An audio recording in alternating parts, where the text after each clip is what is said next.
Buenas tardes, estimados. Iniciamos otro sábado de webinar junto a la comunidad de Hacking Red Hat. Espero que estén todos bien y que no tengan ninguna novedad dentro de esta locura de pandemia que hemos estado viviendo actualmente. Webinar. Entonces, partiendo de lo que invitamos, y hoy día les tenemos un webinar un poquito más cortito que los anteriores y con algo que les quería comentar, les quería hablar un poco, porque muchos de repente, muchas veces cuando nosotros investigamos un sistema nos encontramos con unos archivos medios extraños que siempre tenemos, que debemos tener cuidado, tanto en su composición, porque a veces no los entendemos, y siempre los que estamos encontrando, ya sea en páginas web, en aplicaciones o en integraciones. Y uno dice, ¿de dónde salen estos archivos? ¿Cómo los manejamos? Y ¿por qué esta persona me está hablando hoy día de estos archivos? Bueno, ¿por qué les quiero hablar de estos archivos? Porque muchas veces en las implementaciones que se realizan, siempre tenemos, bueno, no siempre tenemos, pero por lo general siempre hay un problema en la implementación con estos archivos. ¿Por qué? Ya sean los archivos, les estoy hablando específicamente de los archivos XML, YML o los YAML, o los JSON. ¿Qué son estos? Los vamos a ver en los próximos minutos, pero ¿cuál es la idea de mostrarles un poco lo que se puede hacer con estos archivos? Personalmente, como siempre, lo encuentro muy entretenido. ¿Por qué? Porque es una puerta de entrada que uno no las considera a veces, pero cuando uno quiere hacer un defacement o quiere enviar algún cierto dato, podemos generar algún problema en nuestro cliente cuando nosotros le hacemos la auditoría. ¿Por qué? Porque estos archivos pueden quedar abiertos o con mucho permiso. A eso es lo que me refiero. ¿A qué me refiero con que queden con mucho permiso? Que cualquiera, por lo general, como tienen que ser un archivo mayoritariamente escribible, quedan con permisos muy amplios. Y eso es una falla en la implementación cuando se ejecuta o se pone en producción este sistema. Y muchas veces al que pone en producción estos sistemas se les olvida o enjaularlos, hacerles un pequeño root, o bloquearlos única y exclusivamente a un usuario específico, que no lo puede ejecutar cualquiera. A eso es lo que me refiero. ¿A qué específicamente? ¿A qué no lo pueda ejecutar cualquiera? Que solamente ese archivo lo pueda ejecutar o escribir, ¿ya? El dueño de la aplicación que ejecuta el decantado de este archivo. Entonces ahora les voy a explicar un poquito la historia de dónde vienen estos archivos y de qué se tratan, ¿ya? Y en qué lo vamos a encontrar mayoritariamente, porque eventualmente hoy en día podrán haber escuchado que tenemos los XML, que por lo general los encontramos en el sitemap de las páginas web, que es un conglomerado de todo lo que tiene las páginas web. Los YML, que de repente uno dice, oye, pero es muy parecido a este otro formato. Entonces ahora lo vamos a ver. ¿Y dónde mayoritariamente se encuentra? Y si es uno mejor que otro, lo vamos a afinar un poco más adelante y nuevamente vamos a ver cuál es su relación con las APIs. Entonces, aquí nos acompaña también nuestro amigo John. Así que lo subimos y... Buenas tardes, John. ¿Cómo estás? ¿Qué tal, René? ¿Cómo estás? Buenas tardes, compañero. Aquí llegando recién para poderme reunir a la transmisión. Gracias por estar aquí. Gracias, René, por tu tiempo, ¿no? Saludos. No, al contrario, gracias, como siempre, gracias a la comunidad por dejarme la oportunidad de poder presentar diferentes tipos de materia y obviamente tratar de entregarle a todos con harto cariño la máxima información que se pueda. Nuevamente, como les comentaba hace un tiempo atrás, la idea es ir conglomerando información y creo que ya estamos en un nivel bastante amplio de todo lo que hemos conversado con todos los invitados que hemos tenido. Y entonces, ¿para qué? Para que ya nos empecemos a poner un poquito más agresivos en las partes prácticas, en los próximos webinars. Entonces, eso también es un poco la idea. Bueno, otra cosa que nos quedó pendiente la semana pasada con el webinar que nos hizo Ivan, fue que nos quedan 4 libros por repartir. El primero se lo ganó José la semana pasada, que Sí. si está por ahí, por favor, comuníquese con nosotros a través del chat de Hacking Red Hat para hacerle llegar su premio. Ivan, con harto cariño, nos dejó 5 copias, ya se fue una, y hoy día también vamos a rifar al final de la... O sea, no vamos a rifar, vamos a hacer un concurso que conteste y se pueda llevar su copia del libro. Hay que estar atento a la transmisión. Efectivamente. Así que eso. ¿Algunas palabras para los espectadores, estimados? Nada, simplemente que sepan aprovecharnos el tiempo que estén invirtiendo. Gracias por estar aquí. Que no olviden suscribirse, que se vienen más webinars y que pueden ver todos los webinars. Todos los webinars quedan igual grabados para deleite de ustedes, ¿no? Gracias y adelante. Perfecto. Bueno, con esas palabras, vámonos a la materia. Vamos. Perfecto. Permiso, estimado.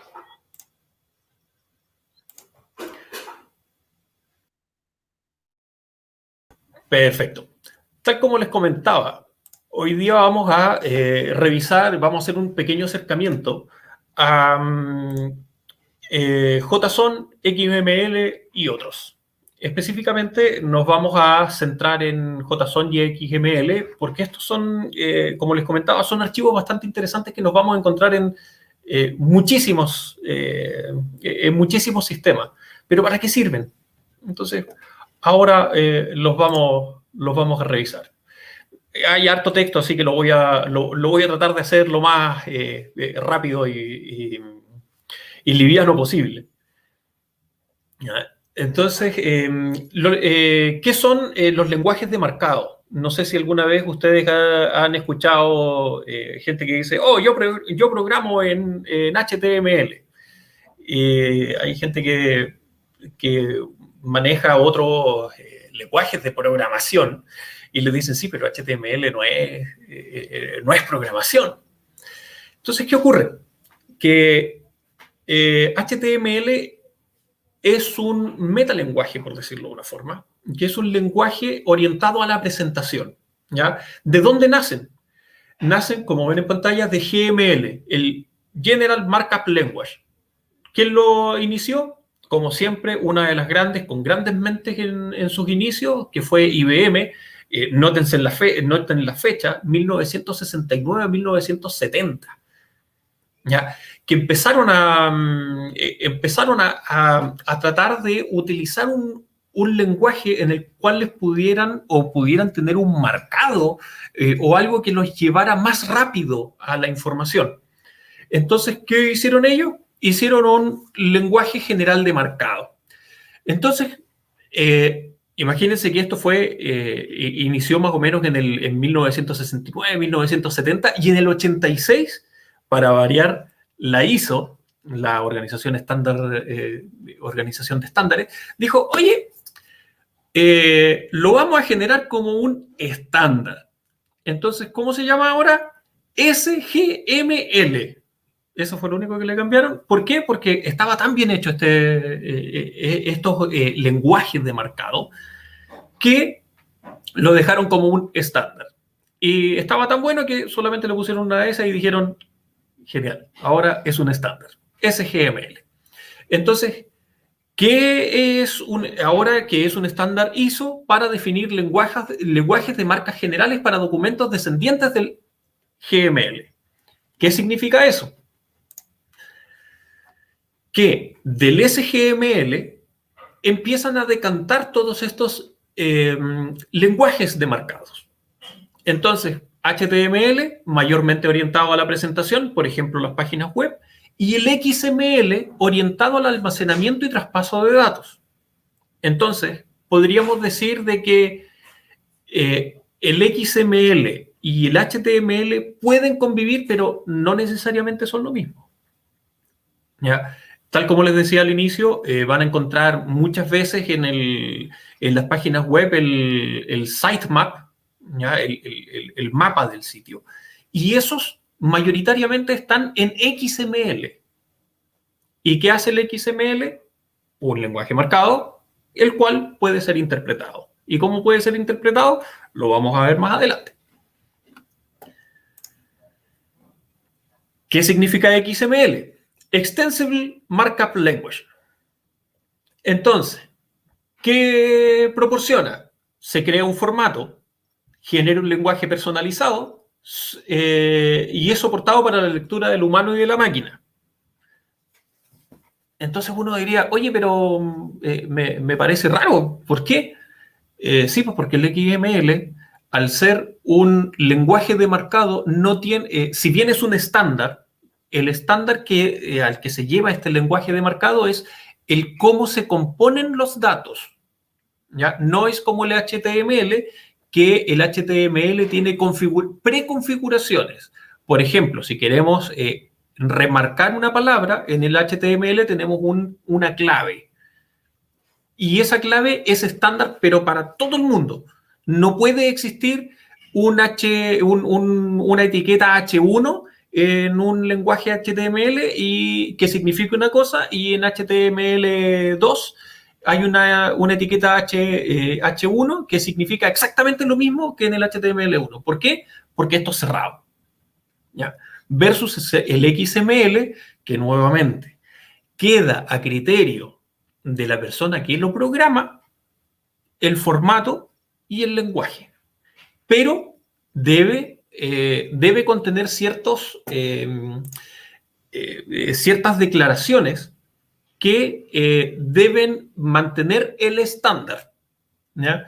¿A qué se refiere? Metadatos administrativos, declaración del XML, introducción del procesamiento opcional, se puede poner como un comentario, al igual que en HTML, y la declaración del tipo de documentos y comentarios.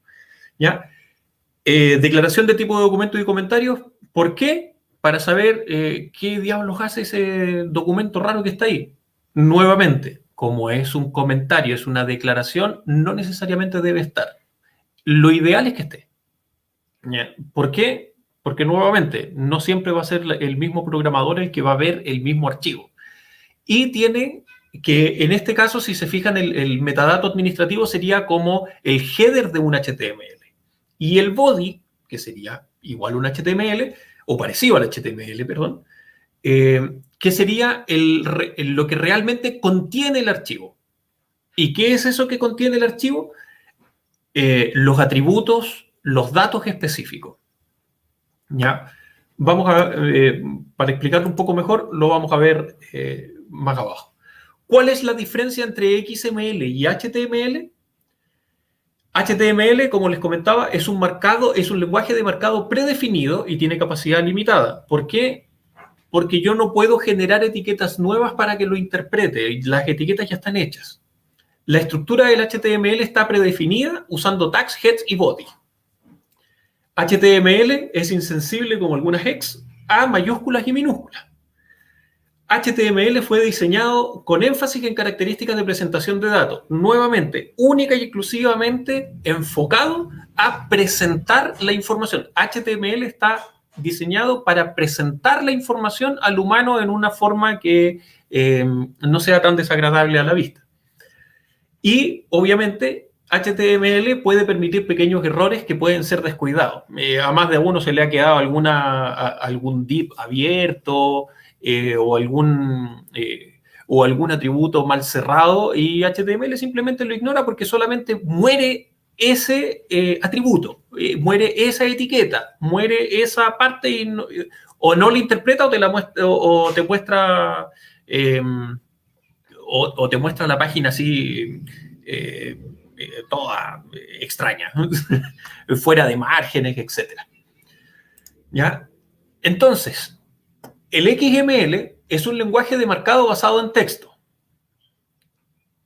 Pongan atención ahí, es un lenguaje de marcado basado en texto y tiene una estructura de autodescripción y puede definir efectivamente otro lenguaje de marcado.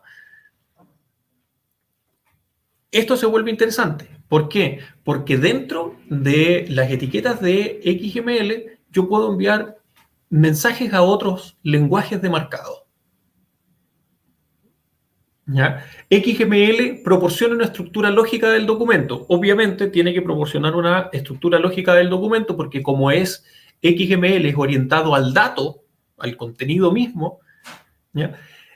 Debe estar estructurado y debe tener inicios y fines concretos. ¿Ya? ¿Por qué? Porque no puede no ser concreto porque tengo que saber dónde aparece cada cosa en qué lugar. Por ende, aquí las etiquetas son bastante entretenidas y bastante específicas. XML distingue entre mayúsculas y minúsculas. Es específico de datos, no permite ningún error del código. ¿Por qué? Porque como es un dato el que se muestra, si el dato no está procesado o no está correctamente definido, te va a botar todo el resto de lo que venga. ¿Por qué? Porque va a quedar abierto y el documento se va a ver mal o simplemente no va a correr. Y la sintaxis de XML, totalmente de gran importancia. Entonces, en resumen del XML, separa los datos de HTML, simplifica el intercambio de datos, simplifica el cambio de plataforma, XML aumenta la disponibilidad de datos, XML se puede utilizar para nuevos idiomas de Internet. Aquí ustedes se preguntarán, entonces, si yo armo una página web en XML, todo el contenido de la página web de XML, ¿yo la podría leer, por ejemplo, en mi computador y en mi teléfono? Sí, señor. Justamente para eso es el XML, para decir, oye, mi mensaje de bienvenida se llama de tal forma. Entonces, yo voy a dejar mi estructura completa de datos en XML y le voy a dejar al HTML del teléfono que lo lea. HTML del teléfono, ¿a qué se refiere este otro? Perfecto. Si se darán cuenta, todos estos lenguajes responsivos, cuando uno genera una página web responsiva, es justamente que ellos están leyendo un almacén de datos y lo están extrayendo para mostrarlo en un intérprete en cierta otra parte. ¿Ustedes se acuerdan de las BlackBerry o cuando decían, oye, en esta compañía de teléfono métete al portal WAP? Bueno, WAP, aquí lo tienen. De eso se trata. Las noticias, esas que de repente pasan por abajo, es un XML. Eso es simplemente un XML. Es un dato guardado que un lenguaje le va a ir a tocar la puerta y le va a decir, oye, ¿tienes la etiqueta tanto? Sí, tengo la etiqueta tanto. Entonces yo lo interpreto de esta forma y lo puedo ir mostrando. ¿Ya? Entonces, por ejemplo, lo que está pasando ahí abajo, básicamente es un XML. Yo lo genero de una forma, lo marco, lo acepto y después le digo a este intérprete, oye, pásalo por acá. Entonces todo eso se va leyendo en diferentes plataformas. ¿Ya? Y nuevamente, todos estos formatos van a leer el contenido. ¿Y cuál es el contenido? ¿O en qué se guarda el contenido? En un XML. ¿Ya? Por ejemplo, muchos dirán, en muchos países que está en auge el tema de la transformación digital, las facturas electrónicas, etcétera. Entonces, acá las facturas electrónicas, por lo menos acá en Chile, los datos de las facturas electrónicas quedan en un formato XML. Y ese dato justamente después lo lee cualquier intérprete y es ahí donde viene la diferencia. Este intérprete lo ordena y te lo muestra de cierta forma. Una factura electrónica tiene campos definidos, entonces yo puedo, cualquier otro intérprete de facturas electrónicas, puedo ir a agarrar este documento XML y lo muestro dependiendo de la plataforma en que lo estoy visualizando. Básicamente es eso. No tiene mucha más ciencia que eso. ¿Cómo se ve un XML? Tal como les decía. Acá, que estaría el body, perdón, el header del metadato administrativo de descripción, ¿ya? Y después vienen las etiquetas. Fíjense que es muy parecido al HTML. Y de hecho, ¿para qué se hizo este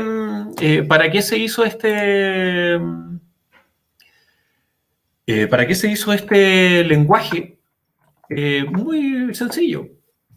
Para almacenar datos, que de hecho para eso lo empezó a generar IBM, para almacenar datos y poder extraer de una mejor forma o más rápido la información. ¿Ya? Y entonces creó este lenguaje.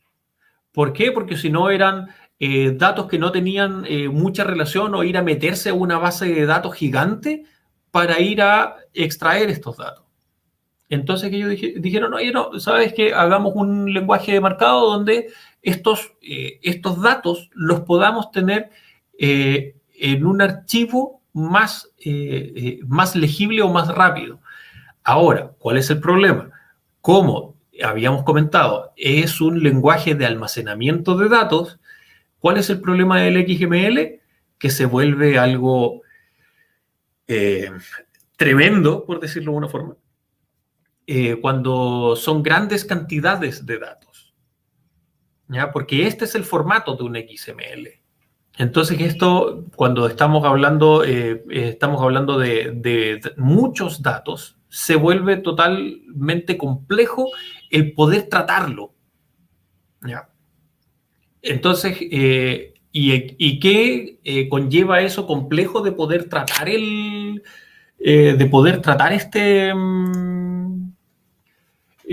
tipo de archivo? Lentitud en la red. ¿Ya? Hay que tomar en cuenta de que esto fue creado en el año 70, o sea, teníamos con suerte módem de 28K.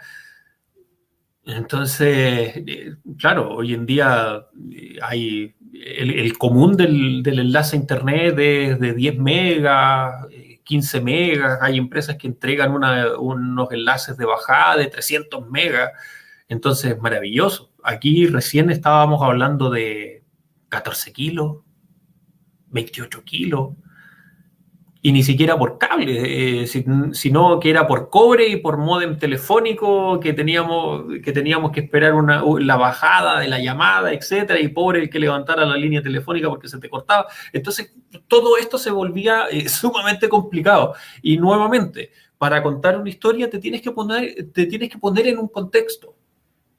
¿Ya? El almacenamiento de datos en ese entonces también era carísimo. Hoy día tenemos 128 gigas en una tarjeta SD que cabe en la mitad de la falange de tu dedo meñique. Antes teníamos un disco duro de 20 megas que era del porte de una habitación de 3x3. Entonces, todo esto va empujando a los lenguajes a ser más óptimos, ¿ya?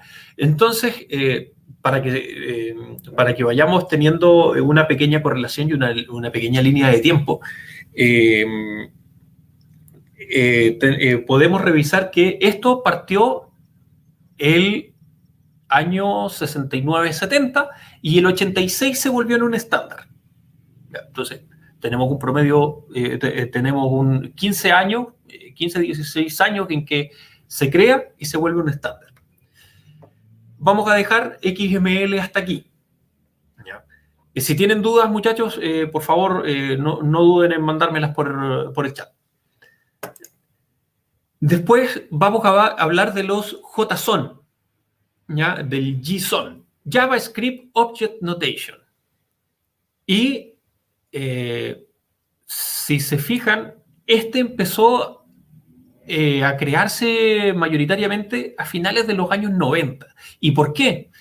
Tal como dice aquí, como en los años 90 XML era el formato de intercambio, ¿por qué? Porque se volvió en un estándar, presentaba problemas al trabajar con archivos de gran tamaño y se volvía lento. Años 90, todavía, ya, perfecto, no teníamos 24 kilos, teníamos 56, 128, un poquitito más. Pero todavía por cobre y cable telefónico, fibra óptica, había muy pocas partes, simplemente en temas más ya gubernamentales, pero básicamente a nivel empresarial era casi nulo. Entonces, ¿qué pasa con JSON? Los colaboradores a principios del año 2000, como ya XML se volvía una carga, empiezan a generar JSON, JSON. ¿A través de qué? De JavaScript. ¿Ya? Hoy, tal como dice en el texto, en la actualidad XML y JSON se utilizan y se utilizan muy fuerte y única y exclusivamente son para el intercambio de datos. ¿Cuándo utilizar uno u otro? Nuevamente, depende del programador. Ya, no es uno, no quiere decir de que uno sea mejor que el otro. Simplemente hay que formalizar de que uno u otro simplemente es a preferencia del programador que esté desarrollando el sistema final, del cómo vamos a almacenar, del cómo vamos a revisar. Ahora, ¿cuáles son las partes entretenidas del JSON y del XML? Son formatos en base a texto. Entonces, ustedes pueden agarrar métanse en Google, busquen .xml o .json y ábranlo con el Notepad.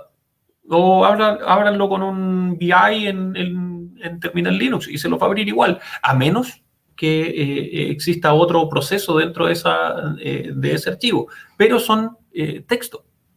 Entonces, eso quiere decir de que son archivos que nos vamos a ir encontrando, como les dije al inicio, son archivos que nos vamos a ir encontrando y podemos revisarlos. ¿Y por qué me llaman tanto la atención esto? Porque son archivos orientados a datos. ¿Y qué es lo que nosotros buscamos como auditores? Datos. Igual es la mejor parte. Si nosotros buscamos un dato o un archivo que tristemente muchas de las implementaciones los puede editar, los puede ejecutar y ver cualquiera, ¿qué pasaría si yo modifico este tipo de datos? Y ahí se vuelve más interesante en el ámbito de la ciberseguridad, ¿no? Entonces, vamos un poquito más adelante. JSON es publicado por primera vez el 2013. 2000 se empieza a gestar, 2013 es publicada por primera vez con el nombre de estándar, ¿ya? The JSON Data Interchange Format, el formato de intercambio de datos. Maravilloso. Entonces, continuamos. ¿Qué pasa con JSON? Reduce el tamaño de los archivos y el volumen de los datos que es necesario. En otras palabras, las etiquetas son más cortas. Por ende, al ser etiquetas más cortas, el fichero es más chico. Al ser el fichero más chico, la carga de datos en la transmisión es mucho más liviana. Y al ser mucho más liviana, el procesamiento es mucho más rápido. Así de sencillo. Es todo concatenado. En sus orígenes, JSON estuvo ligado a JavaScript y de hecho su notación puede decirse que está inspirada en la notación de JavaScript. Por eso se llama JavaScript Object Notation. ¿Ya? Y como hoy día se convirtió en un estándar, deja de depender de JavaScript. Ahora un JSON lo puedes abrir desde cualquier lenguaje de programación que el programador se dé el trabajo de poder tomar este archivo y concatenarlo a su información. Nada más. Entonces, se vuelve más interesante. ¿Cómo se ve un JSON? De esta forma. ¿Es un elemento de datos? Sí. Unidad básica de intercambio. Si se fijan, ustedes no ven mi... Ah, sí, ven mi mouse. Se abre la cadena para ingresar todos estos. Si se fijan, acá hay un arreglo. Entonces, aquí pueden haber diferentes tipos. Les voy a, en las próximas slides, está el cómo componer un JSON. Entonces, si se fijan, es bastante sencillo. Y dame un segundito, vamos a revisar cómo se ve un XML. Entonces, el XML yo le tengo que poner muchas etiquetas para indicar qué es o cómo se va a comportar el archivo. Entonces, yo tengo que poner un autor, digo cuál es el autor, digo guiada de Laurentis y cierro la etiqueta autor. Entonces, doy un espacio específico. Entonces, que ustedes me digan, oye, entonces, ¿por qué lo tenemos de esta forma?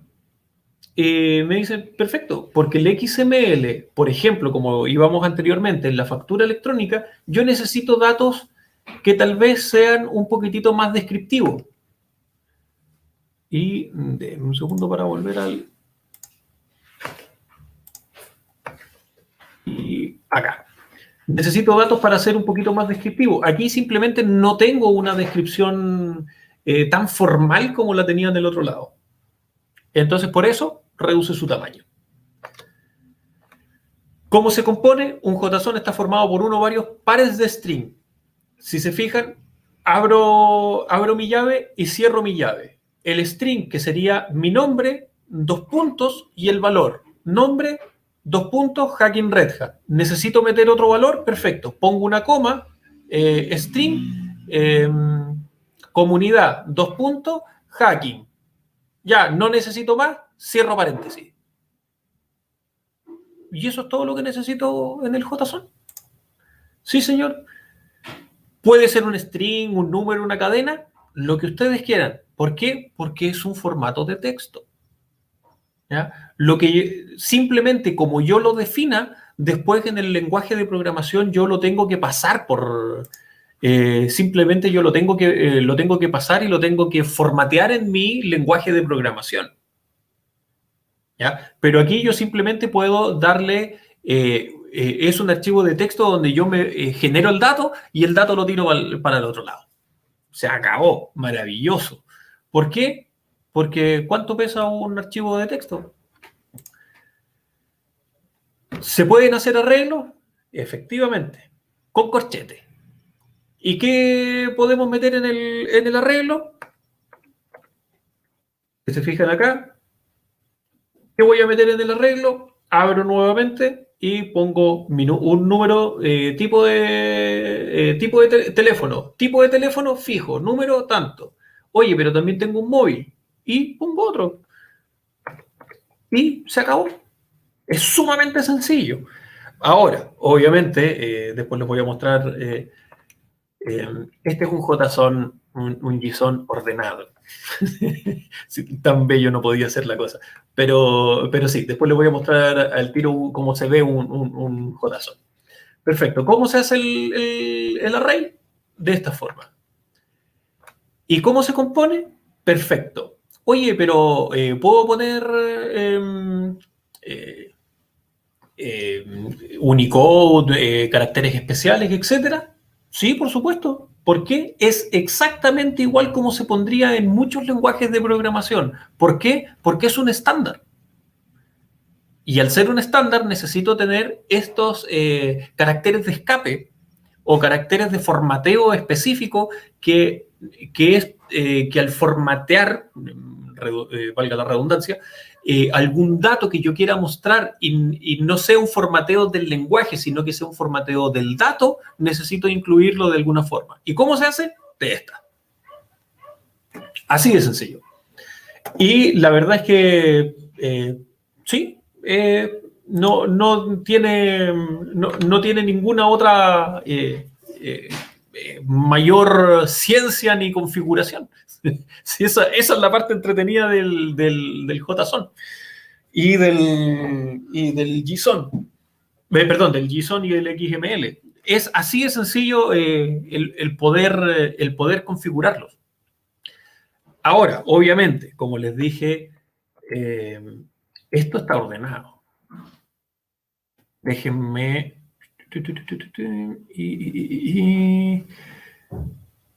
les voy a mostrar... No, después les voy a mostrar. Vamos a terminar primero con la presentación, a menos que tengan alguna pregunta. Y después les voy a mostrar cómo se ven en formato nativo. Porque claro, aquí yo he ordenado mucho para presentárselos a ustedes. Cómo se presentan en formatos nativos algunos archivos. Después se los voy a mostrar. Y después tenemos YAML, Yet Another Markup Language. ¿Qué significa? Se supone que no es otro formato de marcado, pero sí es otro formato de marcado. Es un formato de serialización. ¿Ya? ¿Cuál es la diferencia? Hay una pequeña diferencia porque este lenguaje sí permite, es muy parecido a JSON, pero este lenguaje permite generar comentarios. Por ende, vamos a verlo más adelante, cuáles son las fortalezas de YAML. ¿Cuándo fue creado? 2001. Vamos con la línea de tiempo. 1970 XML se vuelve estándar en 1986. En los 90 ya todos estaban con la cabeza reventada porque con los anchos de banda, con toda la información que empieza a ver en Internet, era muy pesado trabajar en XML. Entonces se proponen nuevos formatos. Si se fijan, en año 2000, año 2001, se presenta JSON, se presenta YAML, y si se fijan es casi lo mismo. ¿Ya? Y el 2013 sale el estándar de JSON. Entonces, ¿y por qué estamos viendo hoy día YAML? Muy sencillo. Lo vamos a ver ahora. Normalmente lo vamos a encontrar en extensión YML o tal cual en YAML. Aquí. ¿Cuáles son las reglas generales? Formato legible estándar Unicode. UTF-8, UTF-16. ¿Para qué? Para que todos los sistemas lo puedan leer. Se pueden realizar comentarios con el carácter asterisco. Los caracteres coma y punto y coma deben ir seguidos con un espacio en blanco. Y esto es muy importante para que no les duela la cabeza cuando no les funcione algo con archivos YAML. Y lo digo por experiencia propia porque el otro día estaba configurando un módulo del Wazoo y se me pasaron unos espacios en blanco al definir ciertos nodos y me di de cabezazos hasta que no di más y me lo decía ahí, oye, en la línea 20, y era un espacio en blanco. Los espacios en blanco que están permitidos, pero no los tabuladores. ¿Ya? Eso quiere decir de que no se puede identar. La identación lo tienes que generar en espacios en blanco. Nada más que eso. Y bueno, las listas comienzan con el carácter guión, con un valor por cada línea. ¿Ya? Y también lo puedes generar en corchete y cosas estructurales bien bonitas. Y uno diría, oye, pero ¿para qué me sirve? Para mucho, porque nuevamente es un formato ligero, en el cual permite el intercambio de datos más rápido que lo que lo permitiría realizar el XML, por ejemplo. ¿Ya? Entonces, aquí tal vez se pone medio fome. Un vector estará formado por el par clave-valor. En otras palabras, al igual que JSON, la clave a la izquierda, 2 puntos, el valor a la derecha, estando separados ambos por 2 puntos, poniendo uno por línea. Entonces, si se fijan, y aunque también podemos utilizar las llaves, entonces uno diría, oye, pero es igual. Vamos a ver que sí, son muy, muy idénticos, solo que uno tiene una... los dos tienen ventaja. Simplemente que uno al final se terminó utilizando para cosas más específicas que la otra.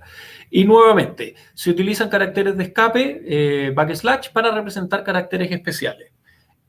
¿A qué se refiere con esto? ¿Les parece algo conocido? ¿Con el JSON? Exactamente igual.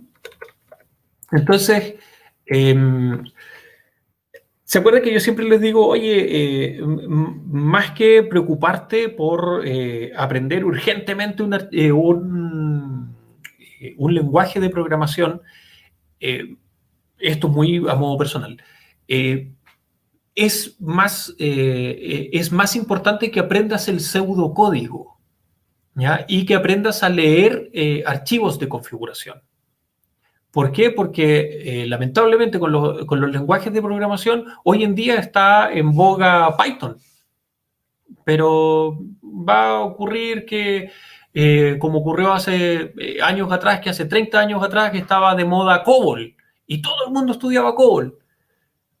Y COBOL también leía XML. Entonces, más allá más allá de aprender necesariamente un lenguaje de programación, que no estoy diciendo que no sea necesario, simplemente estoy diciendo de que primero enfócate a leer el dato y después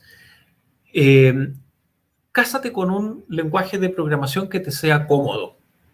Da lo mismo cuál. ¿Ya? Entonces, ¿por qué? Porque tanto Python como .NET o punto lo que sea o el lenguaje que gustes va a leer un XML, va a leer un YAML, va a leer un JSON. ¿Por qué? Porque son archivos de texto. Y tú simplemente con tu lenguaje de programación, que es importante saber alguno, ¿ya? Vas a ir a leer el dato.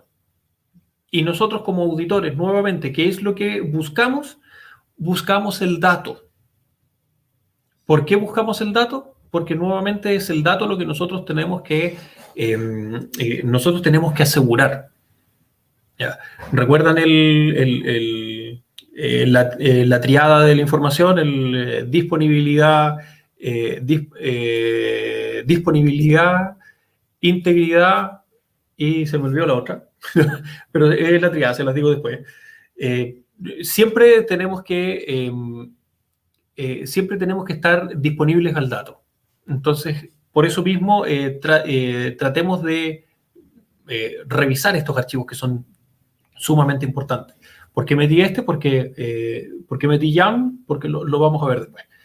Y para incluir múltiples documentos, ¿a qué se refiere? Que podemos llamar otros documentos y los separamos por 3 guiones seguidos y cuando terminamos de incluir ese documento, ponemos 3 puntos. En otras palabras, podemos llamar más archivos incluso. Entonces, esa es una ventaja que tiene YAML. Diferencias entre YAML y JSON. Pros. Como les comentaba, admite comentario, JSON no lo permite. Admite trabajar con tipos de datos complejos, ¿ya? Con JSON sí lo permite, pero hay que darle una vuelta bastante más amplia. ¿Ya? Un documento YAML es más fácil de leer, o sea, es más sencillo de cambiar. ¿A qué se refiere con eso? ¿Ya? ¿A qué se refiere con eso? Que YAML, al tener comentarios, nos permite seccionar qué es lo que corresponde a qué parte. YALM es más pequeño que un documento JSON. Si el peso de un JSON era ínfimo en relación a un XML, este incluso puede llegar a pesar un 75% menos. Entonces uno diría, oh, maravilloso, entonces nos vamos de inmediato con esto. Y matamos nuestro problema, nuestro gran problema de la transmisión de datos. Pero lamentablemente, no todo es miel sobre hojuelas. Entonces, YALM es un superconjunto de JSON. Entonces, ¿qué pasó aquí? Sí, es un superconjunto, por lo que un parser del YALM puede parsear también un documento de JSON. En otras palabras, se pueden leer. Tienen básicamente las mismas llaves, las mismas reglas, solo que YALM permite comentarios y permite trabajar de cierta forma el dato. ¿Ya? Y eso nuevamente, eso lo permite el parser. Y dentro de un documento YALM podemos tener o mezclar un documento de JSON. ¿Ya? Podemos generar algún tipo de código específico para los parsers del YALM y podemos combinarlo con JSON. Contras. El parser de un documento JSON es más sencillo que el documento YALM. ¿Ya? El intercambio de datos, la serialización de JSON es mucho más adecuada que la del YALM. Y aquí hay la especificación de YALM, la 1.2, tiene varias recomendaciones de cómo tratar el dato. Por ende, tratar el archivo YALM en ciertos aspectos se vuelve un poco más complejo que un JSON. Entonces, por eso les quería mostrar estos tres tipos de archivos.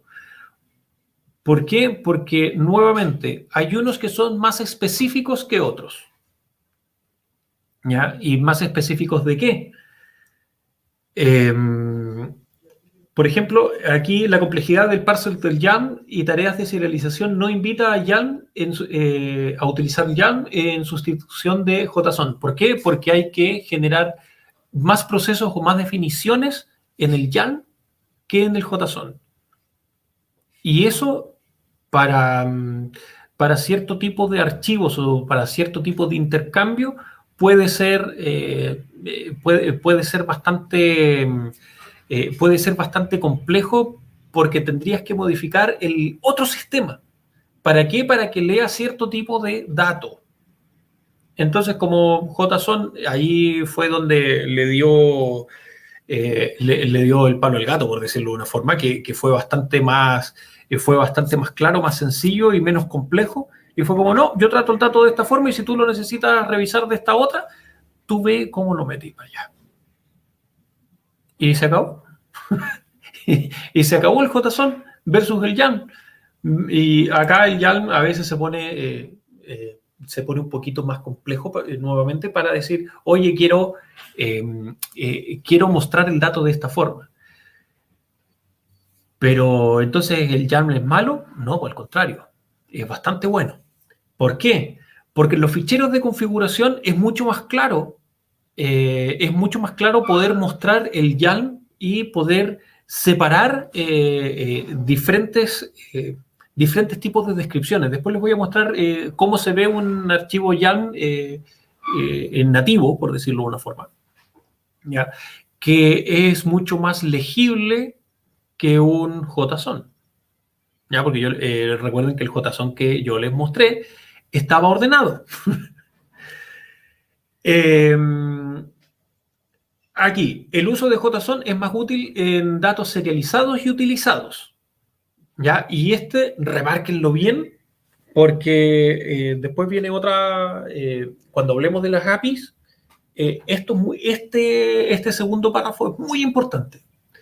YAML soporta comentarios, lo cual hace fácil usar YAML en archivos de configuración, que el archivo de configuración adquiera especial relevancia.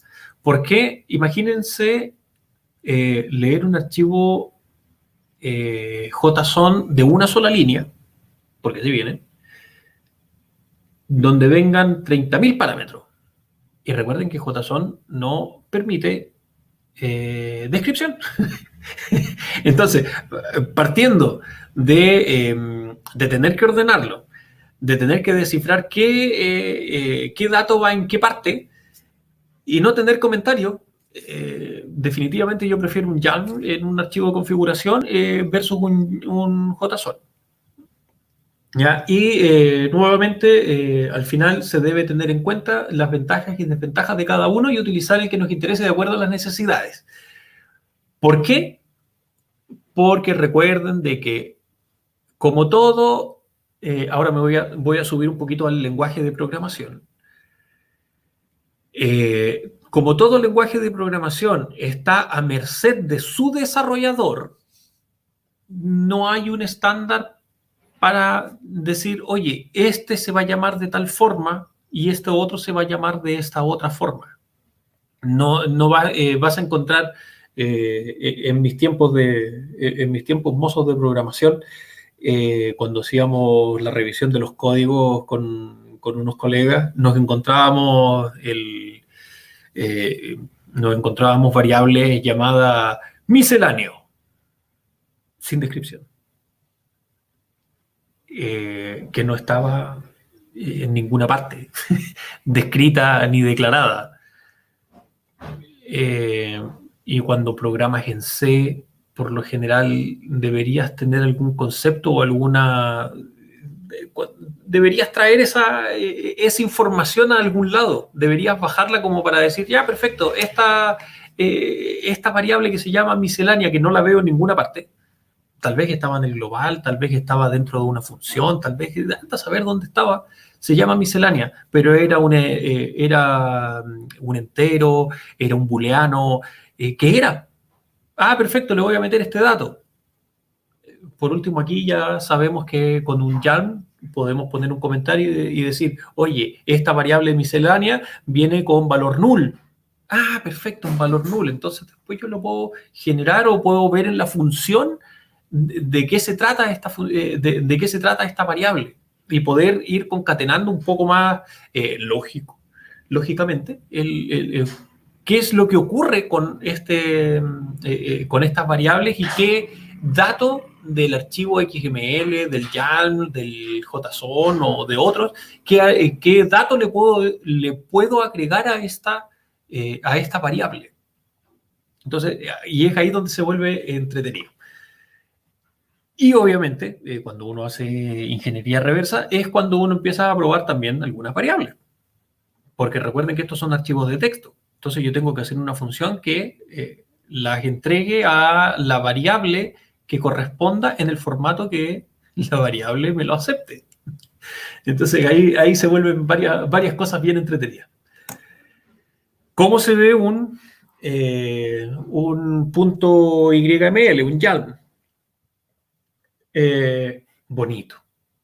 Entonces nosotros ponemos un asterisco y le ponemos módulo Azure. Y, oye, esto es una lista donde me dice que este módulo se llama Azure, todos los logs, actividad, y ahí vamos entregando cuáles son las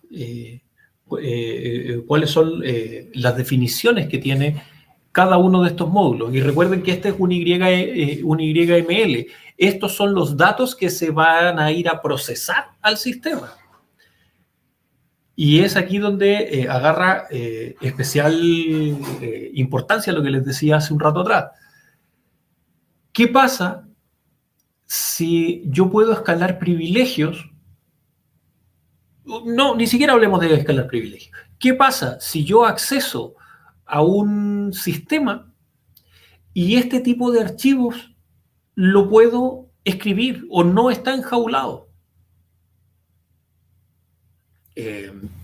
¿Se imaginan la catástrofe que puedo llegar a realizar?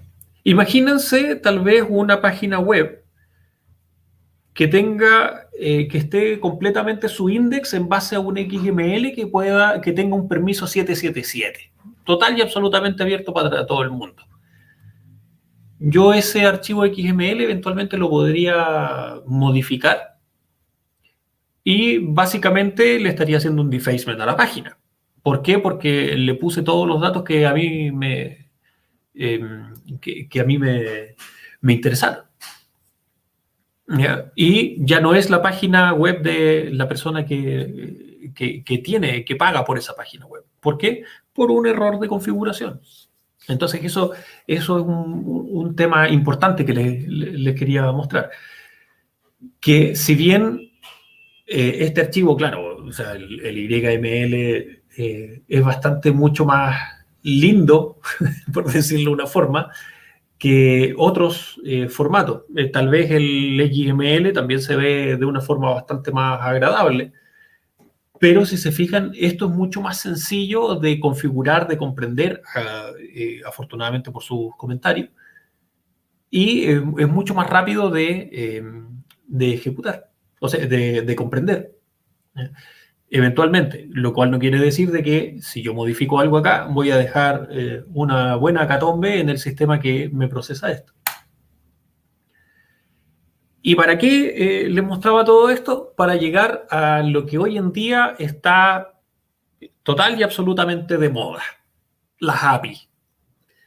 Application Programming Interface. ¿Por qué les quería mostrar esto? Porque muchas de las APIs están relacionadas con este tipo de archivo. ¿Ya? ¿Para qué sirven las API? Para procesos, funciones y obviamente métodos que brinda una determinada biblioteca de programación. ¿Y qué es una determinada biblioteca de programación? Da lo mismo el lenguaje, es simplemente una función escrita en cualquier lenguaje que va a ir a tomar un archivo de texto, que después se van a reír porque este archivo de texto, y ¿qué hace este archivo de texto? Lo traduce y lo aplica. Un código que indica a las aplicaciones cómo pueden mantener comunicación entre sí. ¿Ya? Entonces, ¿para qué sirve una API? Para muchísimas cosas. Desde, ¿cómo se llama esta cosa? El Google Maps. Típico que se meten a una página web y dicen, no, esta página web me ve de dónde estoy parado. La geolocalización. ¿Será una API? Efectivamente, es una API. ¿Por qué? Porque trae funciones desde Google a tu página web. ¿Y cómo hace eso? A través de una API. ¿Y qué es esa API? Es un código pequeño que lo va a traer y hace tal función. Sí, suena burdo, pero es lo más rápido que se podría describir. Tal como le decía hace un rato atrás, las APIs son como los lenguajes de programación, son arbitrarios. ¿Por qué? Los nombres de las variables y funciones son escogidos por los desarrolladores. Por eso es necesario consultar la información de la API para conocer de qué se trata cada una de las funciones.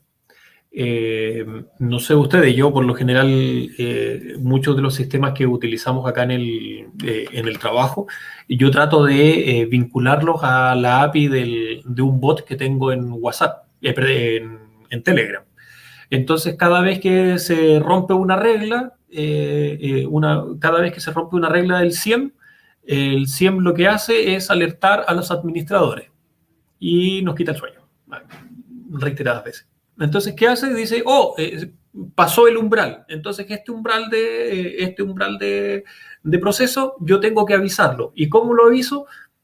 Avísalo a los administradores. ¿Y cómo contacto a los administradores? Perfecto, tengo un bot de Telegram. Entonces, el bot de Telegram básicamente escribe un curl en HTTP y tiene un string que esos strings van poniendo específicamente el dato donde corresponde y a mí me llega una alerta bonita al teléfono, pero lo bonito no quita lo estresante que dice se cayó tal cliente, o lo están atacando, o tenemos ataque de DOS, o estamos con anchos de banda disparados. Para eso sirven las APIs. ¿Para qué más sirven las APIs? Para que ustedes me puedan escribir para que ustedes puedan, por ejemplo, en LinkedIn, escribir cualquier párrafo, hacer cualquier documento, comentario, etcétera. Y ese tiene una API que se comunica con Twitter y en Twitter aparece ese mismo comentario que tú pusiste o esa misma publicación. ¿Y por qué? Porque hay una API de Twitter que le dice, entre Twitter y LinkedIn, que le dice, oye, si tú escribes, obviamente hay que configurarla y hay que darle permiso, obvio. Si tú escribes, mándala y públicamela también en Twitter. ¿Para qué más puede servir? Por ejemplo, las aplicaciones. Las aplicaciones de comida rápida, todo esto trabaja en una API. Básicamente es una interfaz de comunicación. Es una interacción entre un sistema y otro. No es más que eso. Según lo que comenta aquí John, no es que sea una evolución. Las API son un programa. El YAML es como podríamos decir que es como un fork de JSON, porque es muy parecido. XML y HTML, si bien no son lo mismo, porque HTML nuevamente es enfocado a la presentación. Un HTML podría leer un XML para decir, oye, este XML me está presentando esta información de tal lado. ¿Ya? No es que más allá de una evolución del mismo archivo, de lo mismo o de lo que estamos hablando, podríamos hablar de que XML, JSON y YAML serían como una evolución de el cómo tratar el dato dentro de un archivo para poder ser mostrado dentro de una aplicación. Básicamente eso, es cómo te entrego el dato de una forma legible a un programa que yo esté ejecutando. Y ese programa que esté ejecutando obviamente tiene que saber cómo está compuesto el XML, el JSON, el YAML. ¿Y qué pasa con las API? Las API lo pongo como un aspecto diferente, porque nuevamente es algo que hay que programar, ¿ya? Y esa programación va a ir a leer ciertas cosas, que lo vamos a ver un poquito más adelante. Entonces, ejemplos de API. Una API se puede conectar para casi todos los procesos, ya lo habíamos hablado, tanto interconectar sistemas, básicamente para eso se sirve la API, para interconectar sistemas. Compartir información de líneas aéreas, los sitios web. Se me había olvidado, el compartir información de vuelos entre líneas aéreas y sitios de viaje. Booking.com, Trivago.com, todos estos, justamente lo que tú haces cuando vas a generar una búsqueda es una solicitud a la API, que sería este código, esta línea de código, que es una línea de código sumamente ligera, que le va a ir a tocar la puerta a los sistemas de las líneas aéreas y a los sistemas de hotelería, arriendos de auto, y ahí arma tu pack para que puedas viajar tranquilamente. Y todo eso son APIs que se relacionan entre sí. Entonces, esa es la parte entretenida. ¿Podemos trabajar con más de una API al mismo tiempo? Por ejemplo, Trivago sería un buen ejemplo de decir sí, se puede trabajar rápidamente. ¿Y qué hace el sitio de Trivago? Perfecto, dice, oye, aquí me están diciendo que quieren viajar del 1 de febrero al 10 de febrero del 2021. ¿Ya? Entonces, ¿a dónde quiere viajar? A Wakanda. Perfecto. Entonces, pongamos del 1 de febrero al 10 de febrero para Wakanda. Oye, líneas aéreas, ¿qué tienen para Wakanda? Y todo, líneas aéreas, hoteles, rentacar, restaurante, ¿qué tienen para Wakanda entre esta fecha y esta fecha? Te trae específicamente esa información. Y obviamente lo que hace el sitio es traducir esa información para entregártela. Eso hace una API. Relaciona uno o varios sistemas de información. ¿Ya? Bueno, aquí está el crear bots de chat en un servicio de mensajería, que es lo que nosotros hacemos acá en la, hacemos en la empresa, que agarramos nuestros sistemas de monitoreo y los relacionamos, y cuando se rompe alguna regla o hay algo grave en algún SLA para algún cliente, el bot nos empieza, en vez de mandarnos el correo normal, nos empieza a mandar mensajes al Telegram. ¿Para qué? Para que nos obliguemos a levantar el teléfono y decir, ¡ah, ya se murió este cliente! Entonces hay que trabajar. Y cosas por el estilo. Por ejemplo, también integrar videos de YouTube en una página web. Automatizar flujos de trabajo entre herramientas de software business to business, que sería, por ejemplo, el caso de Trivago. ¿Ya? Entonces, para eso es resumen general y muy de pincelada el funcionamiento de una API.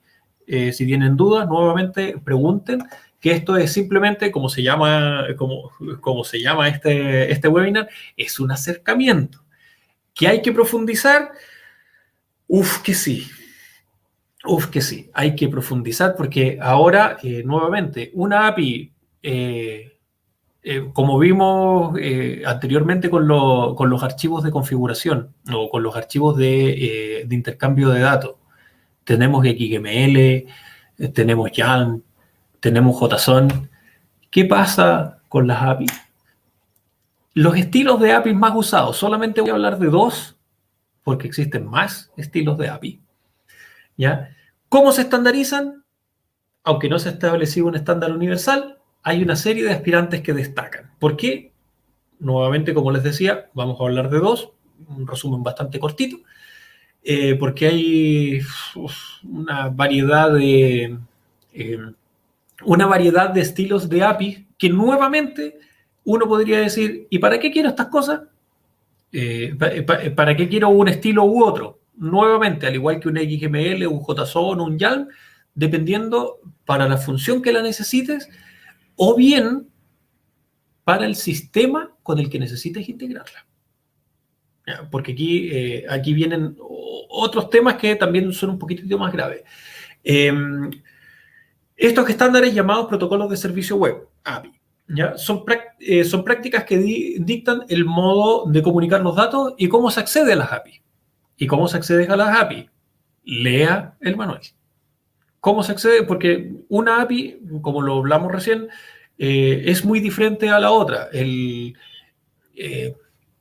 Por ejemplo, yo estoy con unos amigos, estamos modificando un bot de trading de una página web que hace de un par de años atrás el bot funcionaba de maravilla, pero la API ya no está en su versión 1, está en su versión 2.2. Comprenderán de que cambiaron algunas funciones, cambiaron algunos nombres, entonces ya no podemos llamar al bot para que haga la misma función porque la página dejó de funcionar con esa API. Entonces la API nuevamente salió una versión 2.0. Oye, pero ¿por qué cambia la API? Bueno, ¿y por qué cambian los sistemas operativos de los teléfonos? Es lo mismo. Y los dos protocolos más populares son REST y SOAP. ¿Ya? SOAP, protocolo simple de acceso a objeto. Y REST, transferencia de estado representacional. Nuevamente, REST es mucho más joven que SOAP. ¿Ya?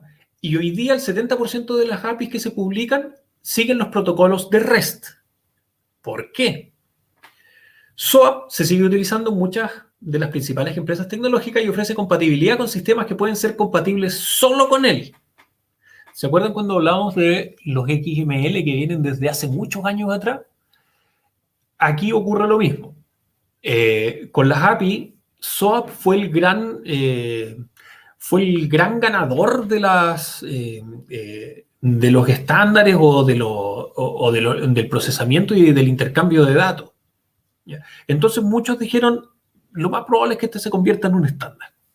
Entonces muchas de las empresas empezaron a generar todas sus APIs en formato SOAP. ¿Y qué ocurrió? No se convirtió nunca en estándar. Sí, ya no. Este es la pelea, el gallito es el más fuerte. Y REST es el recién llegado a los protocolos de servicios web y admite un mayor número de formatos de datos. Y con esto liquidó a SOAP. ¿Ya? Además, a los desarrolladores les suele resultar más fácil acceder a REST, además de que ofrece tiempos de carga más breves y un mejor rendimiento, ya que mayoritariamente sus formatos son usados en JSON. Entonces, ahora uno podría decir, ahora entiendo por qué este pelado me estaba diciendo lo del JSON y en vez del YAML. Sí, pues, justamente por eso, porque la API traduce básicamente el JSON y la API es un conjunto de funciones. ¿Y qué hacen las API? Traducen los datos que lee. ¿Y qué lee? El JSON, en este caso el REST.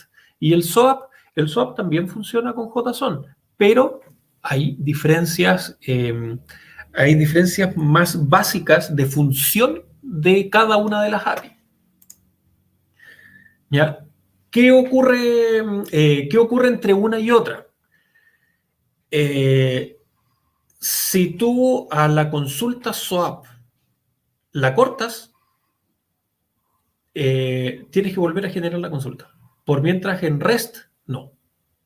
Entonces, lo que hace que REST sea mucho más ágil, ¿por qué? Porque manda datos cortitos y si se corta, te pregunto lo que me faltó nomás.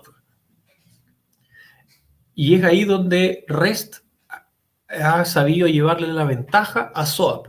Pero SOAP muchísimas veces se convierte en un titán que es difícil de vencer porque es mucho más estable y mucho más robusto en cuanto a otro tipo de compatibilidades dentro de otros sistemas. Entonces esa es la parte que se vuelve entretenida. ¿Por qué? Porque uno dice, entonces, ¿cuál elijo? ¿Qué es lo que necesitas? ¿Cuál es la finalidad de tu sistema?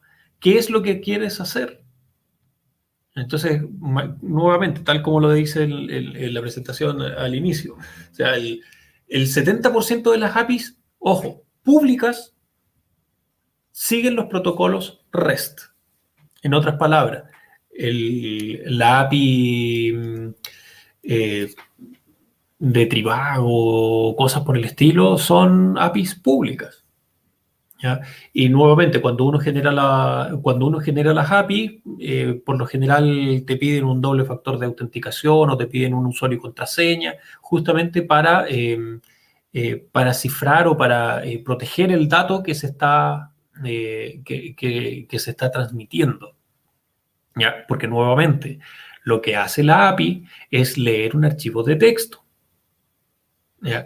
Y si ese archivo de texto en un sistema o en otro está sin seguridad, puedes llegar a leerlo muy fácil. Por mientras la API lo que hace es decir, perfecto, yo me voy a comunicar con este usuario y contraseña, básicamente, y te voy a entregar esta información, pero yo de aquí lo leo, me lo llevo seguro y lo dejo en mi sistema. ¿Ya? Eso es básicamente. ¿Que hay problemas con muchas APIs? Sí, señores, hay problemas con muchas APIs porque todavía no se entiende bien cómo, o mucha gente que no entiende bien cómo securizar las APIs. O que es tan igual de malo, que envían mucha información de datos a través de la API. En otras palabras, el JSON que están escribiendo en el otro lado lleva datos que son total y absolutamente irrelevantes en el sistema de la contraparte. Y si podemos llegar a leer esos datos, imagínense lo que podría ser. Tal como les comenté, estamos con unos amigos modificando este bot de trading Entonces, este bot de trading, ¿qué hace? Se conecta a la API de esta plataforma y lo que hace es leer las compras y las ventas de las monedas que, que uno va eligiendo. Pero junto con eso te trae la dirección de la billetera, la cantidad de criptomonedas que utiliza, que estás negociando, que estás transando, el total de el total de tu cuenta. Entonces uno dice, ¡au! O sea, podrían llegar a leerme la API y podrían sacar información crucial de mi cuenta en esta plataforma de trade. Sí. Entonces, es a eso lo que apuntaba un poquitito de mostrarles hoy día. Estos tipos de datos que mayoritariamente, no digo que sean los únicos, mayoritariamente se van a encontrar con este tipo de datos de un sistema a otro y mayoritariamente se van a encontrar con estas APIs. Y nuevamente, nuevamente y lamentablemente, las APIs no tienen estándar. Por ende, es muy probable que se encuentren con una u otra modelo de APIs, incluso de otras que existen. Y van a tener que saber cuál es la función que cumple la API, con qué tipo de datos leen. Entonces, por eso mismo, nuevamente les repito, agarren internet, busquen algunos busquen algunos documentos dando vuelta en internet, léanlos, compréndanlos y revisen si esos datos están contenidos en la página web, por ejemplo, si son escribibles. De preferencia háganlo en el ambiente de laboratorio para que no cometan para que no se metan en problemas. Pero nuevamente, o sea, son cosas que tienen que revisar. ¿Ya? Como les había dicho, denme un segundito. Si tienen alguna pregunta, por favor, háganmela llegar por ahí. Se me cayó esto. Y vamos de nuevo.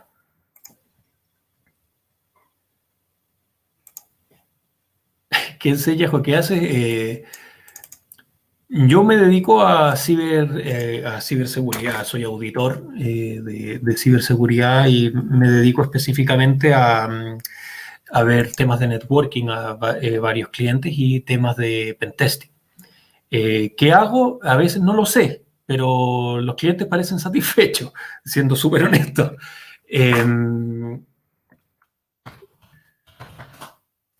Eso básicamente, y lo que tratamos de enseñar es justamente algunas precauciones que debe tomar la gente. Y nuevamente aquí en la comunidad de Hacking Red Hat no queremos justamente entregar y divulgar información de calidad para estos temas. Perdón, tu nombre, porque me aparece Facebook User y no vi tu nombre. Y denme un segundo, estoy buscando el archivo JSON que les prometí mostrarles. Si tienen alguna pregunta, muchachos, bienvenido será. Veamos.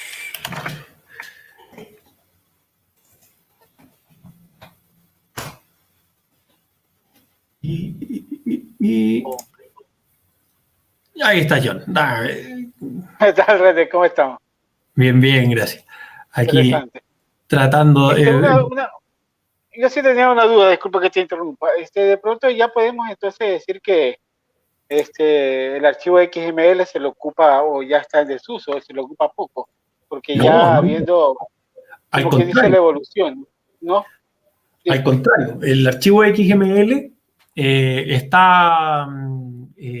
muy utilizado actualmente. Nuevamente depende mucho de la finalidad que se busque con el tipo de documento o con el tipo de lectura. Recordemos que no todos como no todo es un estándar, toda la gente lo que hace es buscar de una u otra forma cierto tipo de integración.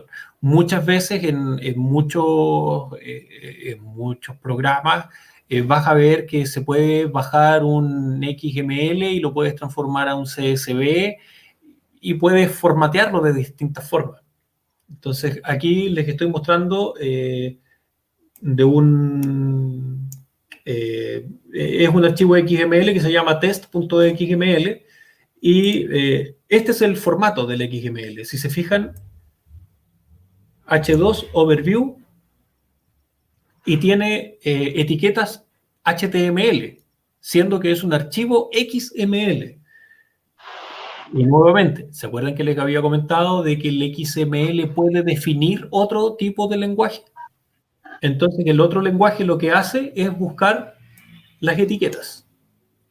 Y al encontrar las etiquetas, tiene su dato. Eso es en el caso de el XML. Así de sencillo.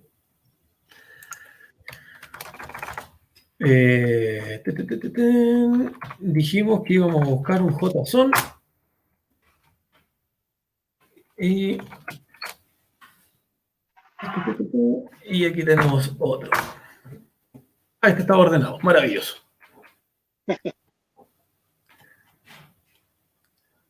Ya, pero esto es trampa.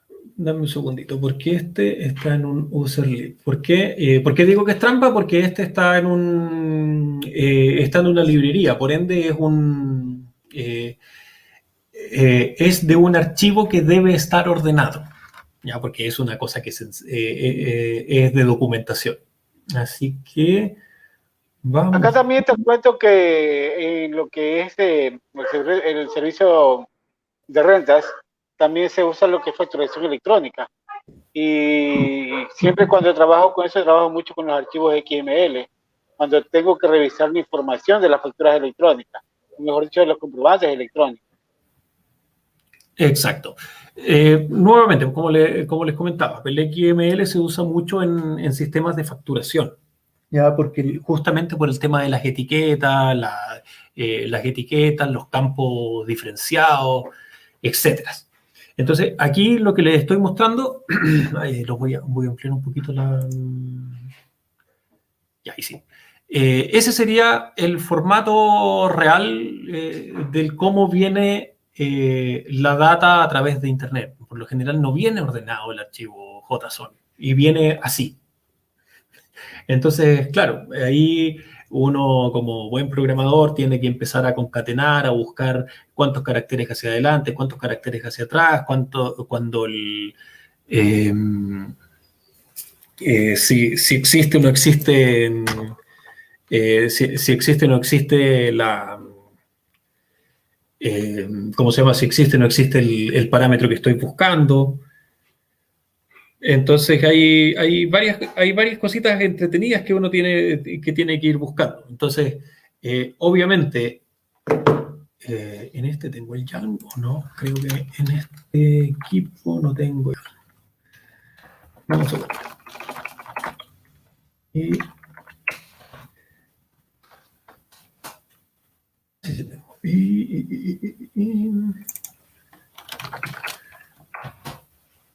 Versus esto. El YAML siempre lo vamos a ver en este formato. Lo vamos a ver un poquitito más, entregado, lo vamos a ver mucho más legible. Entonces esa es la parte entretenida de los diferentes tipos de archivos de configuración.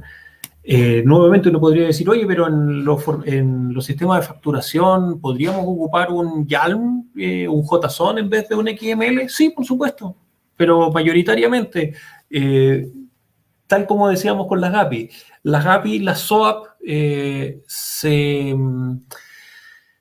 mayoritariamente son utilizadas en sistemas de información empresarial. Y ahora, hace muy poco tiempo atrás, se empezó a utilizar REST y REST más JSON.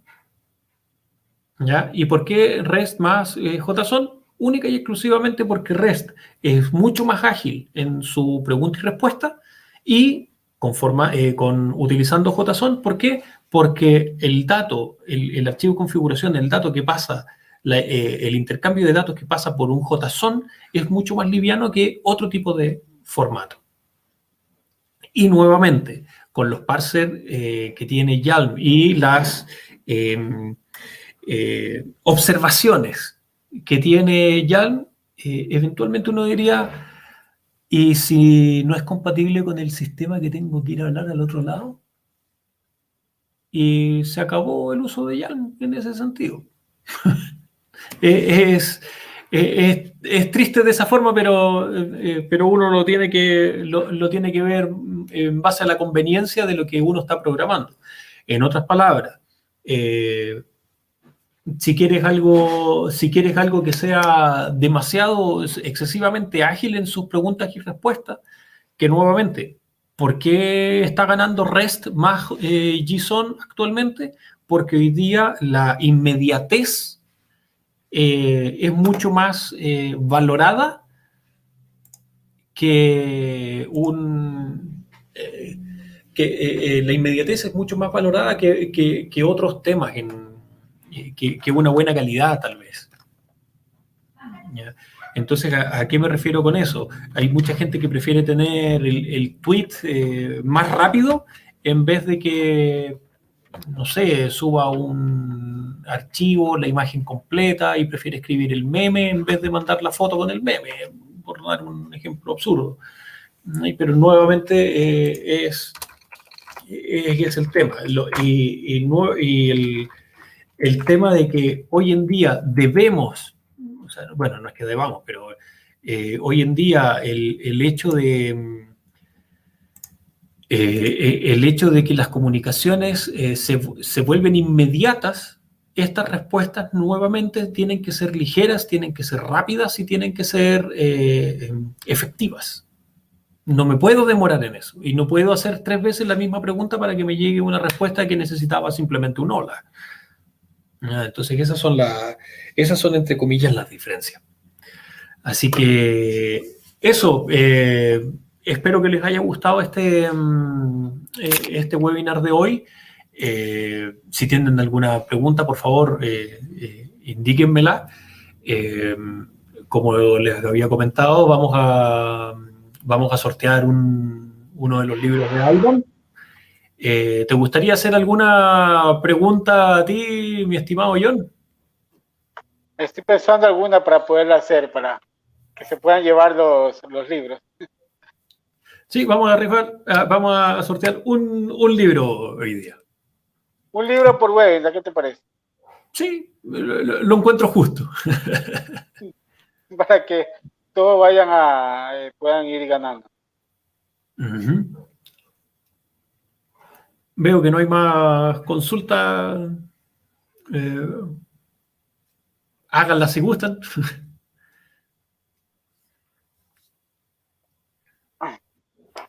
En este momento ya sí he escuchado yo también hablar mucho de lo que es las APIs y sobre todo las APIs rellenando la SOA, como indicaste. ¿Qué es lo que lo hace tan diferente a estas APIs? Ya explicaste algo, pero si nos puedes explicar un poquito más qué lo hace tan diferente, tan atractiva y tan llamativa ahora la API Red. Sí he escuchado muchos lados que hablan sobre la API Red. A ver, lo que pasa es que, nuevamente, lo que hace atractivo a las API es la rapidez del intercambio de información. Esa es, yo creo que es el punto crucial de todo esto. O sea, imagínate mandar un archivo de 500 kilos y la cual se pueda traducir en el otro lado y poder entregarte información clara, formateada. Dame un segundo. Voy a buscar...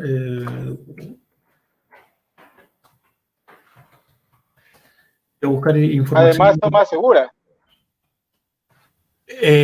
Sí, mayoritariamente las APIs son más seguras. ¿Por qué? Porque simplemente van al otro extremo a través de una sesión cifrada Entonces, cuando extrae la información, ya la extrae seguro. ¿Ya? Entonces, y la va a leer y la va a traducir en el otro lado para mostrártela solo a ti, justamente para que sea segura esa transacción de los datos. Por ejemplo, la aplicación del banco que se instala en el teléfono. No es que siempre te dice, oye, tienes que meter tales y cuáles datos o tienes que escanear esto. Bueno, el escáner es justamente la llave de seguridad de esta información. ¿Y cuál es la llave de seguridad? La llave de seguridad de la API. Es como cuando haces un certificado SSL y lo cifra y te pide una llave, justamente eso. No tiene ningún...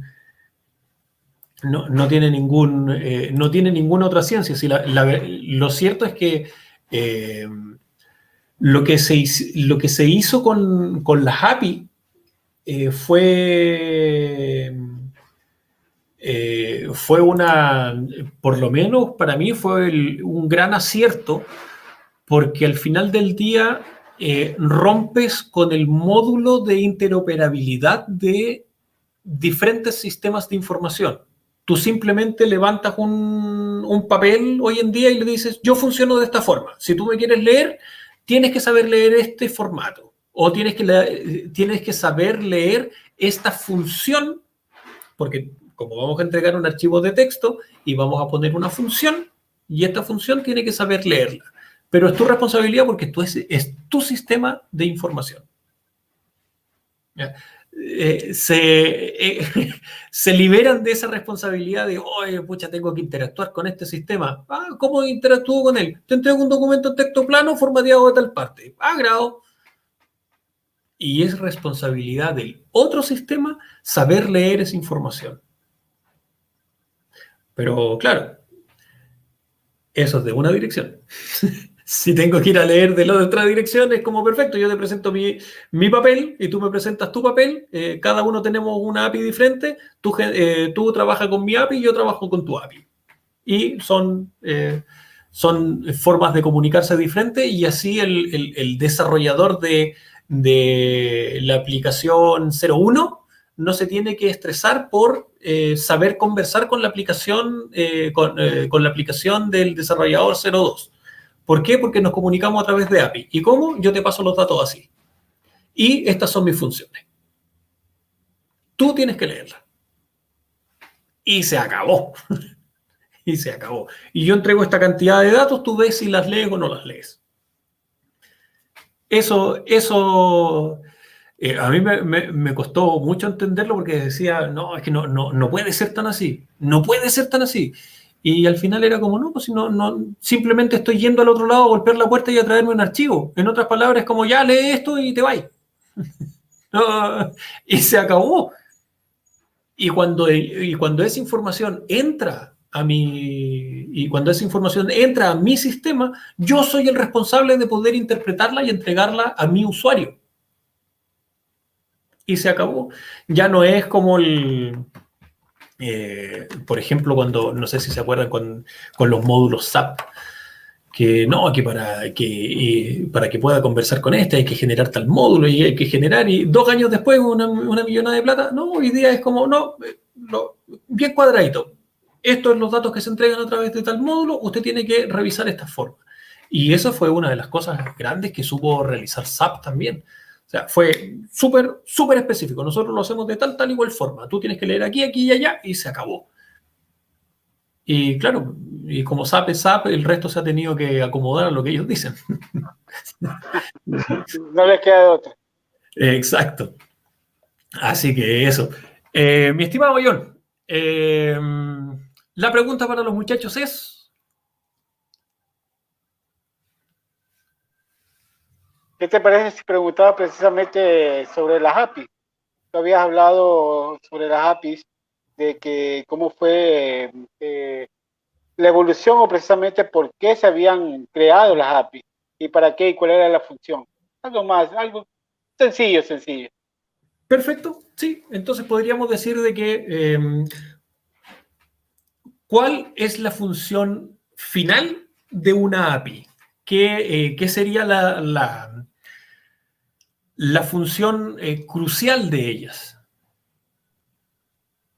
Y también pues, tú habías dado unos ejemplos, como 4 o 5 ejemplos, que yo los tengo anotado, de dónde se las aplicaban las API. Tú dices por ahí algo de viaje, algo así, era como una pista, No, ¿no? estás dando la respuesta, hombre. Sí, No, podríamos fueron varias, no era una, fueron varias. Que den por lo menos unas 3 aparte de la otra. Perfecto, podríamos dejarlo así. ¿Cuál sería la función crucial de las API? Y de un par de ejemplos de cuál sería el funcionamiento o la relación de las API. Sí, vamos a dar 2 minutos para que entreguen la respuesta. Y eso. Si tienes algún comentario por mientras, no sé si les gustó el webinar, espero que sí. No era muy elaborado tampoco, pero la intención de este webinar fue justamente tratar de mostrarles cierto tipo de archivos que nos vamos a encontrar sí o sí cuando estemos haciendo alguna auditoría, cuando estemos configurando algún sistema de información, o de repente nos vamos a encontrar de que algún sistema de información tiene la funcionalidad de una API. Entonces, ¿cómo puedo comprenderla? ¿Cómo puedo leerla? ¿Qué es lo que se va a llevar esta API? Es justamente lo que les estaba tratando de entregar. ¿Dónde nos vamos a encontrar o en qué casos eventualmente nos podríamos encontrar con este tipo de archivos? ¿Ya? Entonces, mayoritariamente, como les decía, XML lo vamos a encontrar entregando información, ya que es un almacén de datos. Lo vamos a encontrar en sistemas de información ya más bien formales. El YAML lo vamos a encontrar mayoritariamente, ojo, es mayoritaria, no es exclusiva. Mayoritariamente lo vamos a encontrar, el YAML lo vamos a encontrar mayoritariamente en archivos de configuración. Y el JSON lo vamos a encontrar en diferentes ambientes, en diferentes ambientes, realizando ¿qué? El intercambio de datos. ¿En qué tipo de ambiente? Está relacionado con la pregunta que les hicimos. Adicionalmente, lo vamos a encontrar también en archivos de configuración, lo vamos a encontrar en sistemas de información. ¿Por qué? Única y exclusivamente porque el formato de entrega de datos es sumamente sencillo. Les voy a dejar colgado en el grupo de Facebook la presentación que les hice hoy día, por si quieren descargarla o quieren agarrar algún poco más de tener información centralizada, básicamente. Se las voy a dejar en el grupo de Hacking Red Hat para que puedan curiosear lo que gusten. Una de las páginas con las que me encontré buscando información para y aquí. Una de las páginas que me encontré y que la encontré muy entretenida, y yo encuentro entretenido todo y ese va a ser mi karma siempre, es esta. LearnXinYminutes.com. LearnXinYminutes.com. La voy a pasar por los comentarios. Explica casi todas los lenguajes de programación de una forma tan básica y sencilla que los tiene todos. Los tiene todos. Es desesperante. Aquí va. Ya, perfecto. ¿Qué quieren buscar? No, no está DBase. COBOL, ya, perfecto. La típica de Python. Perfecto. COBOL, oye, COBOL es usado de esta forma. ¿Cómo se hace? ¿Cómo se programa COBOL? Ahí está. Perfecto. ¿Dijiste Python? Perfecto. Entonces, Python. Perfecto. Vamos con Python. Oye, Python en minutes. Python fue creado por bla, bla, bla, y de esta forma. Empieza por los tipos de datos, los operadores, y ahí tienes una correlación completa, de todo, y te va haciendo, y te va avanzando. Lo encontré bastante encachada esta paginita, porque es rápida, es muy, muy rápida. Y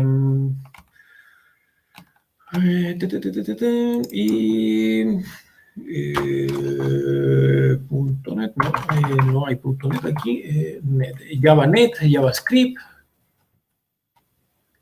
entonces MATLAB, también lo encontré bastante agradable, así que exploten esta página. No exploit, sino que exploten. Sáquenle el jugo porque está bastante Hay que especificar, por supuesto. Mira, y algo que también me encontré, que lo encontré muy, muy rico. Te enseño a usar Git. Te lo explica completo de una manera sumamente rápida y fácil. Batch. Encontré varios y te va, a medida vas bajando, te va poniendo más difícil el trabajo. Entonces también es re importante tener es re importante tener este tipo de recursos a mano, ¿ya? Porque uno nunca sabe cuándo los va a ocupar. Uh-huh. Perfecto, parece que nadie se atreve a preguntar o a contestar, mejor dicho. Así que... Siguen quedándose los libros todavía para los demás web. Claro, así que los dejamos pendientes. Uh-huh. Así que, bueno, mi estimado John, palabras al cierre de este webinar. Nada, una vez más agradeciéndote a ti y a la comunidad que se hace presente en los webinars, ¿no? Se lo hace con mucho cariño, precisamente pensando en la comunidad, y que se suscriban, que se vienen más webinars y más cosas buenas. Gracias, René. Efectivamente. Que no se nos olvide, el próximo sábado tenemos otro webinar. ¿Qué webinar tenemos para el próximo sábado y 26 de septiembre? Bueno, tenemos con un colega de acá de Ecuador que se llama Fabián. Él nos va a ayudar con algo de análisis forense. Él es perito informático. Además, también comentarle de que se va a dar un curso también, creo que es este viernes, con Facundo de PHP, para que estén atentos, y vamos a pasar el link para que se puedan inscribir. Sí, justamente era lo que me arrojé de cabeza a buscarlo. Y somos muy malos, compañeros. Teníamos toda la información en la cabeza, pero no lo estábamos compartiendo. Muy malo, muy malo. Suscríbanse al canal, que les voy a dejar no lo tengo aquí, y aquí sí. ¿Tú tenías el enlace recortado? No lo tengo por acá. Espérate, ya sé dónde lo tengo. Dame un segundito. Soy muy malo, no tenía esa información a mano. Entonces, no, para el día viernes precisamente sí, se va a dar ese webinar, esa clase por parte de Facundo, ¿no? Estén atentos. Y el próximo sábado, webinar. El próximo sábado también tenemos algo de ransomware, que vamos a hacer un análisis ahí de ransomware, viendo qué es lo que lleva por dentro, viendo qué es lo que hace, haciendo la ingeniería inversa, ¿no? También más webinars, se vienen muchas cosas más. Exacto. Dame un segundito y... que lo tenía por aquí. Tú tienes, si tienes el enlace más a mano que yo, sería maravilloso. Dame un segundo que yo lo estoy buscando y me traiciona esto. Y, igual después lo puedes pasar.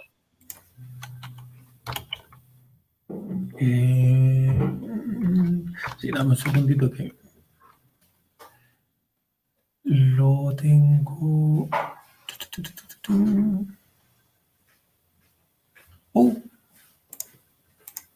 No puede ser. Qué mala persona soy. Dame un segundo. Y creo que nos lo había compartido por acá. Es que ahora lo estoy viendo a través del computador y no lo veo, no me deja el mismo formato de compartición y búsqueda de... y Ezequiel. Ahí te lo acabo de pasar, René. Gracias. ¿Me lo pasaste por chat privado o por...? Sí, por el de Telegram, de web. Éjale. Pero me pasaste el...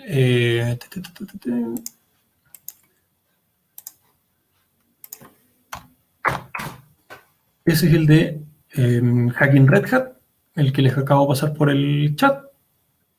Y necesito...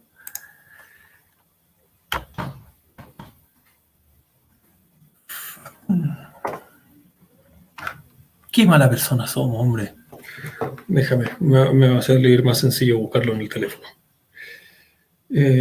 Sí, el tatita me está pegando la edad, parece. Deme un segundo. El enlace lo tenemos. Lo tenemos por acá.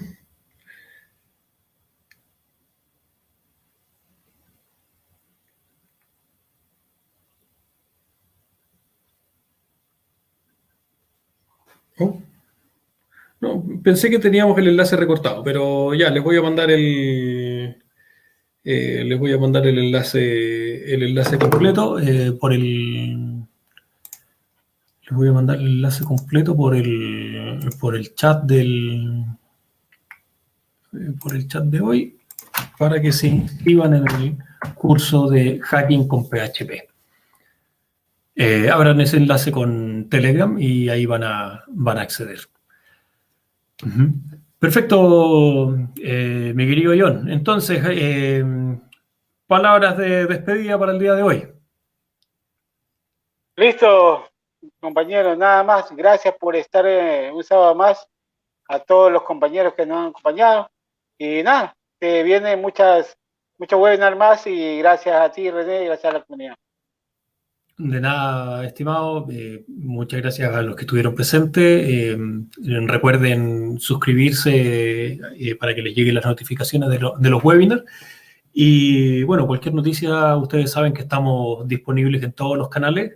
Simplemente bombardeennos con preguntas y otros. Aprovechen todas las... Así que muchas gracias y nos estamos viendo pronto. Hasta luego.